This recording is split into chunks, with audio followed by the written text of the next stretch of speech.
बच्चों, let's read the question. देखो statement one हमको यहाँ पर गिवन है XeF7 plus has sp3d3 hybridization. Statement two कह रहा है PCl4 plus has sp3d2 hybridization. Statement three is SF6 has sp3d2 hybridization and statement four is PF4 plus has sp3 hybridization. अब यहाँ पर फोर ऑप्शंस दिए हुए हैं ट्रू फॉल्स को लेकर, हमें उनमें से करेक्ट जो सीक्वेंस है उसको फाइंड आउट। तो इस क्वेश्चन में यहाँ से हमारा की कंसेप्ट क्या कहता है कि ओवरऑल हमें यहाँ पर बात करनी है हाइब्रिडाइजेशन को लेकर। Hybridization is equal to number of bond pairs, या हम यहाँ पे बोले बेसिकली हमें यहाँ सिग्मा बॉन्ड्स काउंट करने हैं, प्लस इसी में हम लोग क्या कर देते हैं नंबर ऑफ लोन पेयर्स। अब देखो यहाँ से आपकी जो वैल्यूज आएंगी उसके अकॉर्डिंग हमें देखना है। अगर ये वैल्यू 2 आती है तो हाइब्रिडाइजेशन sp हो जाएगा, 3 आ गई तो sp2, 4 आ गई अगर यहाँ से वैल्यू तो sp3, 5 के आने पर हम यहाँ से ले लेते हैं sp3d, 6 के आने पर ये वैल्यू हो जाती है sp3d2 एंड सो ऑन। तो अब हम क्या करते हैं एक एक करके कैलकुलेट करते हैं। तो सबसे पहले स्टेटमेंट वन में हमको दिया हुआ है XeF7 और इस पूरे मॉलिक्यूल पर चार्ज है 1 पॉजिटिव। ठीक है, तो हम क्या करते हैं इसे अरेंज करके देखते हैं यहाँ से। तो जेनॉन हमारा एक नोबल गैस है जिसके पास कितने इलेक्ट्रॉन्स होते हैं 8।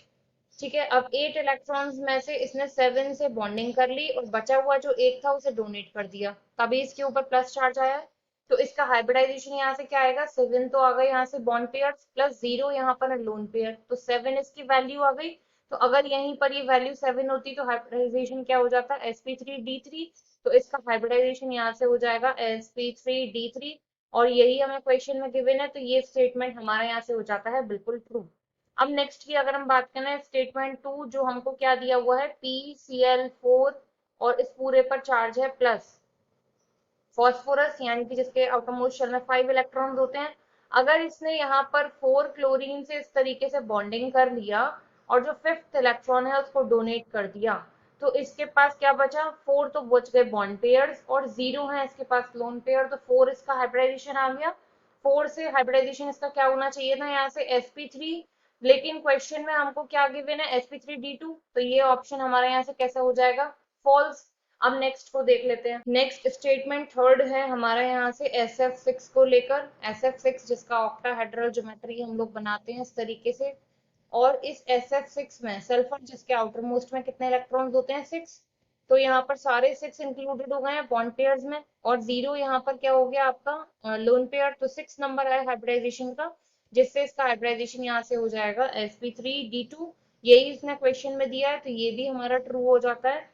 अब हम लोग स्टेटमेंट फोर पर चलते हैं जहां पर हमें दिया गया है PF4 प्लस। PF4 प्लस में देखो पहले हमको क्या दिया था PCl4 प्लस, अब दिया है PF4 प्लस, तो बिल्कुल सेम तरीके से फॉस्फोरस जिसके पास 5 इलेक्ट्रॉन से 4 से इसने क्या किया हाइड्रोजन के साथ बॉन्डिंग कर ली और 5th वन जो है वो डोनेट कर दिया। तो यहाँ से 4 बॉन्ड पेयर 0 लोन पेयर और यहाँ नंबर आ गया आपका 4, तो हाइब्रिडाइजेशन यहाँ से क्या हो जाना चाहिए था sp3। यही क्वेश्चन में गिवन है, तो ये ट्रू हो जाएगा। तो मतलब ओवरऑल जो स्टेटमेंट्स हैं वहां से हमारा क्या आता है true false true true true true. तो अब हम अपने ऑप्शंस पर अगर चलें देखो, तो ऑप्शन सी जो है ये हमारे यहाँ से बिल्कुल करेक्ट फिट बैठता है, तो ये हो जाएगा correct answer. I hope you understood well, thank you.